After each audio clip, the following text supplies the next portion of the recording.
बालाघाट जिले के किरनापुर थाना क्षेत्र में गड़े धन की तलाश में एक महिला पर जानलेवा हमला करने वाले 9 आरोपियों को पुलिस ने महज 48 घंटे के भीतर गिरफ्तार कर लिया है। मामले में 2 आरोपी अब भी फरार हैं, जिनकी तलाश जारी है।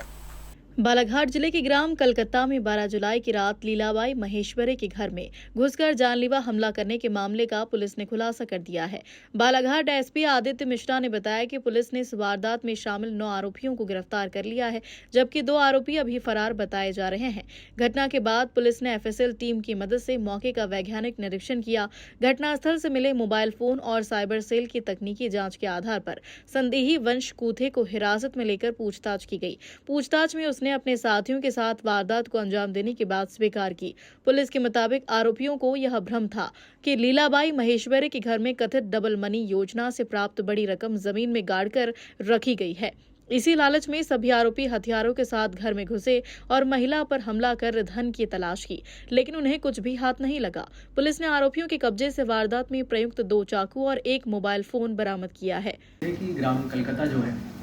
वहाँ पर एक 48 ईयर्स की लीलाबाई महेश्वरी हैं, जिनके साथ रात में वो घर में अकेली थी। तो घर में कुछ अज्ञात लोगों के द्वारा उन पे आके धारदार हथियारों से हमला किया गया है। उनको प्रारंभिक चिकित्सा यहाँ पर प्रोवाइड कराने के बाद उनको पहले हायर मेडिकल सेंटर के लिए भर्ती कराया गया, जहाँ पर अभी वो आईसीयू में इलाजरत है। जब इसके संबंध में आसपास के टेक्निकल डेटा, सीसीटीवी फुटेजेस और घटनास्थल पे मिले साक्ष्यों को अवलोकन किया गया, तो पता चला कि बालाघाट जिले के करीबन 9 लोगों ने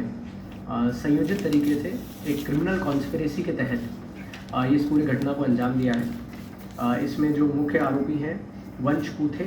निवासी रजेगांव, विजय गोदुंडे निवासी रजेगांव, धनेश्वर पांचे निवासी रमगढ़ी, रविंद्र उर्फ रवि बागड़े ये भी रमगढ़ी के निवासी हैं, बेलगांव के निवासी अंकित हंगडाले, राम सिंह मस्कोले ये देवटोला के इन्हीं के हैं, राजेन उर्फ नल्लू भैया बिसेन भोलेगांव के हैं। जितेंद्र साइंटिफिक टेम्पर की कमी को और लोगों की भ्रांतियों पर विश्वास करने की जो आदत रहती है या लालच जो रहता है पैसे कमाने का, उसके चक्कर में लोगों को बेवकूफ़ बनाते हैं। ऐसी कोई ना रिलीजियस टेक्निक है ना साइंटिफिक टेक्निक है जिससे किसी को आभास हो सके। हम लोग जिस प्रकार के युग में रह रहे हैं, मुझे लगता है कि ये मैसेज सब तक जाना चाहिए कि इस प्रकार की भ्रांतियों में आप पढ़ते हैं तो सिर्फ जेल की सलाखों के पीछे आपका भविष्य रहता है। ये सब जो लोग हैं, कोई 20 साल का है, कोई 21 साल का है, कोई 22 साल का है, कोई ऐसे आपराधिक पृष्ठभूमि के अभी तक हमारे पास आईसीजेएस क्रिमिनल रिकॉर्ड्स नहीं आए हैं। 1-2 साधारण मामूली अपराध हैं, पर जब व्यक्ति भ्रांतियों में आ जाता है, इस प्रकार की अंधविश्वास वाली चीज़ों पे भरोसा करने लगता है, तो उसके बाद लालच के कारण मिक्स जब ये हो जाती है तो इस प्रकार की घटना को कारित कर सकता है। और इसलिए आपके माध्यम से हम चाहते हैं कि सभी तक ये मैसेज पहुँचे कि कोई, हमने कई बार इस तरह की शिकायतें प्राप्त हुई, उस पर हमने फिजिकल ऑडिट कराया, प्रेजेंटेशन भी कराया, और इसलिए नहीं कि हमें इन बातों पर विश्वास है, इसलिए कि लोगों की भ्रांतियाँ टूटे। कई बार जब डबल मनी की यहाँ इन्वेस्टिगेशन हो रही थी, कई लोग आते थे जो बताते थे कि हमें पता चला है पूजा में, साधना में कि यहाँ पर पैसा गड़ा है। पुलिस ने जाके हर उस चीज़ को वेरीफाई किया, सिर्फ इसलिए कि हमें तो विश्वास था कि वहाँ नहीं है, पर लोगों के, गांव वालों के, जो व्यक्ति सूचना दे रहा है उसके मन में ये क्लियर हो जाए कि जो वो सोच रहा है या जो उसको जिसने बताई है वो जानकारी पूर्णतः गलत है, भ्रांति है। यदि हम इन भ्रांतियों को साइंटिफिक प्रैक्टिकल तरीके से नहीं तोड़ते जाएंगे तो लोगों के मन में हमेशा एक संदेह का भाव रहेगा कि शायद उस दिन जो पूजा पाठ में ये बात आई थी वो सही हो सकती थी, और वो खुद कृत करने जाता है। आदमी को अगर लगता है कि भाई मेरे को पूजा पाठ में इस प्रकार की चीज़ें पता चली हैं, और अगर किसी ने उसको साइंटिफिकली ब्रेक नहीं किया, या एक जो पंडा है राम सिंह मस्कोले जो बोलेगांव के रहने वाले हैं, अभी तक कि इसमें ये पता चला है कि इनने कोई पूजा की थी, और उस पूजा के अंतर्गत इनको इस तरह का आभास हुआ था कि ग्राम कलकत्ता में काफ़ी बड़ी डबल मनी का जो यहाँ पर घटनाक्रम हुआ था, जिसमें काफ़ी लोगों के, निवेशकों के पैसे यहाँ के मुख्य आरोपियों के द्वारा एकत्रित किए गए थे। उसकी एक बड़ी अमाउंट जो है वो जो हमारी फरियादियाँ हैं लीलाबाई महेश्वरी, उनके घर में जहाँ पर वो सोती हैं उस बिस्तर के नीचे रखा है। इसके बाद इन लोगों ने एक योजनाबद्ध तरीके से प्रयास किया कि हम जाकर उनको, लीलाबाई महेश्वरी को, अगर वो जगती हैं तो उनके साथ घटना कारित करेंगे,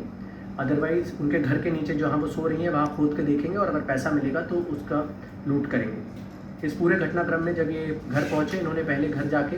बाहर का जो बिजली का बल्ब होता है वो निकाला, जिससे कि गाँव में अन्य लोगों को पता नहीं चले। इन लोगों ने एक टवेरा गाड़ी का इस्तेमाल किया था वहाँ पर जाने के लिए, उससे पहले सभी लोगों ने एक पेट्रोल पंप के पास संयोजित तरीके से मिले थे, वहाँ से पेट्रोल भराया और उसके बाद कलकत्ता गांव में टवेरा गाड़ी से पहुँचे थे। गांव में पहुँचने के बाद पहले बाहर का बल्ब निकाला, उसके बाद अंदर जो उनका घर था उसमें तीसरा रूम जो है वहाँ पर पहुँचे थे। इनमें से एक आरोपी के द्वारा जो महिला थी उनको चलने के लिए स्टिक लगती है, तो वो स्टिक क्योंकि इनके पैर से गिर गई तो वो अचानक से उड़ गई और अचानक से जब उठी तो इनके द्वारा धारदार जो चाकू है उनको जान के मारने की नीयत से उन पर हमला कर दिया गया। करीबन 3 से 4 बार उनके मुंह पे वार किया और उनको बांधने का भी प्रयास किया, रस्सी और गमछे से लेकर उनके पैर बांधने का प्रयास किया, परंतु उन्होंने क्योंकि संघर्ष किया तो फिर इनको वहाँ से मजबूरन जो थोड़ा बहुत सामान इनको मिला वहाँ से लूटपाट करके इनको लौटना पड़ा। जब हमें सूचना मिली थी तो संभवतः शुरुआत में ये नहीं सोचा गया था कि डबल मनी की इस प्रकार की अभी भी भ्रांतियाँ जिला बालाघाट में प्रचलित हो सकती हैं और लोगों को इतनी बार बताए जाने के बाद और कई बार इस प्रकार की घटनाओं में लोगों की संलिप्तता के कारण उनके ऊपर अपराध पंजीबद्ध होने के बाद भी आज लोगों के मन में अभी भी ये एक भ्रांति है कि डबल मनी का पैसा बालाघाट के कई गाँव में जहाँ पर निवेशक रहते थे या जहाँ पर निवेशकों के बड़े एजेंट रहते थे वहाँ पर घरों में दफनाया गया है और उसको उखाड़ने के लिए लोग अभी भी जाते हैं और बड़ी घटनाएं फिर कारित होती हैं। सभी किन्नापुर थाने की पुलिस ने बहुत अच्छा काम करते हुए इसमें ब्यूरो रिपोर्ट बालाघाट।